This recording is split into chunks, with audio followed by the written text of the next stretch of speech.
So there is, when we talk about bias and we talk about implicit bias, et cetera, all that exists Of course. in progressive spaces.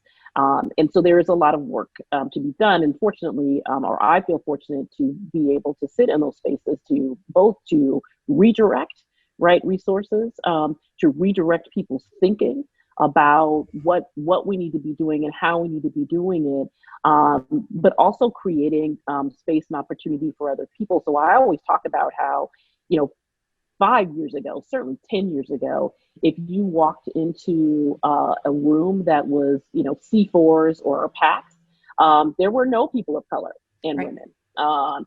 And when I walk into those rooms now, there is a lot of women and there's a lot of Black women, more so than there was. Have we reached parity in some way? No. But we have come a long way. And some of that is because women of color and Black women in particular have just said, I'm taking up the space. Like Yeah. there's too much at stake and we've seen way too much happening. And so I'm Yes. just going to do it. And so we see Black women running political organizations now in a way that we did not see 3, 5, definitely 10 years ago. Right.